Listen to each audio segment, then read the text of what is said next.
I wouldn't want to cut that watermelon, but would that be too black? Go for it. Cut me some watermelon. Yeah. I'm originally from Buffalo, New York. I think I want some salt. I moved to New York when I was 23 to go to grad school. At some point during my lesbian identity, things just stopped working, I think. You know, for me, it's hard to explain. It's hard to explain that moment for a transgender person when you realize that being trans is who you are and this is what you need to do. I just remember just being uncomfortable with my identity, being uncomfortable with my body, being uncomfortable with being so masculine but still being perceived as and received as a woman. So I took some time and I thought about it. After about a year or so, I went to the doctors and I talked to my psych and started hormones. I think it's really hard to come out to your family as a person of transgender experience because there is a sense of loss that I think that sometimes we neglect. I tell people all the time that transitioning is not just for the person that is physically going through the transition. It's everybody around you. When I finally told my mother, she said to me, it feels like my daughter died. That was hard to hear. But at the same time, she's kind of right. Because I'm not her daughter anymore. I'm not her little girl, I'm her son. Yeah. That's a lot for a lot of people. They're still struggling with their pronouns.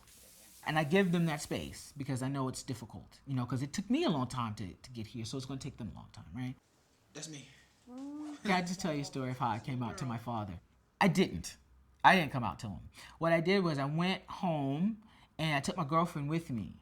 And, you know, I'm her boyfriend. You know, I'm he to her, and to everybody. I mean, he had no idea. He didn't say anything for the entire conversation. He didn't make mention of that happening. So when I finally got home to the Bronx, he called me and he said, yo, I just want to know what's going on. Is it he now? Is that what we're doing? And I was like, yep, that's what we're doing. He's okay, baby, I'm gonna go. He said, wait. I said, I can't be calling no man a baby. Yeah. I said, well, you're my father, and I'm your son, and you can call me whatever you want. And then a couple of days later, he called me, and he said, okay, I've been thinking about something. He said, I can't call you baby no more, but I gotta call you something. He said, I'm gonna call you Bay Boy. Can I call you Bay Boy? I said, sure, you can call me Bay Boy. And then that was it. And he gets it. You know, my 82-year-old grandmother, she called me. She said she or something. She got the pronouns wrong. And she said, I'm sorry, I'm trying. I said, well, you take your time. She said, well, I'm 80-something years old and I ain't got a lot of time left, so I need to get it right now. I work at the Hedrick Martin Institute. Hedrick Martin Institute is an LGBT youth services organization where we provide direct services and support services to LGBTQ youth between the ages of 14 to 24. Basically, I'm an HIV prevention counselor. I do one-on-one counseling with them. What we discuss is how to give them the best quality of life. My job is definitely challenging.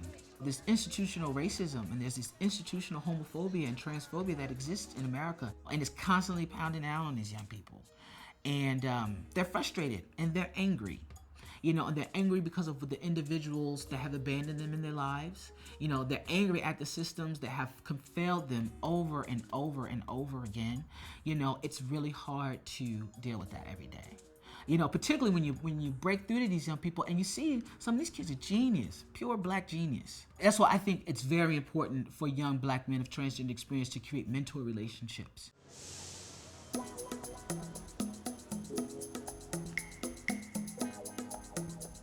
you've been together for 2 years? 2 years next month. Yes. Like as soon as we both finish school, we're diving right into the whole family, extended family part. Yeah. So, marriage and engagements and All of that. baby. Yeah. I'm straight identified, but I'm still a part of the LGBTQ community. I've definitely had some issues with some women in the lesbian community who feel that I have abandoned them.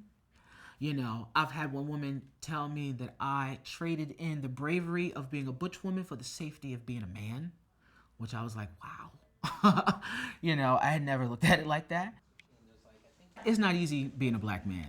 And I think that's kind of cliche. I think we hear it all the time. But that's the truth. Being out here in the world and understanding that as a black man in America, there are a lot of things that are set up against me, you know, and there are, just by my presence, just my stature and the color of my skin, you know, puts me in a certain box that I don't necessarily need to fit into. I'm cultivating my manhood. My manhood did not come to me by birth. It came to me through my transgender experience.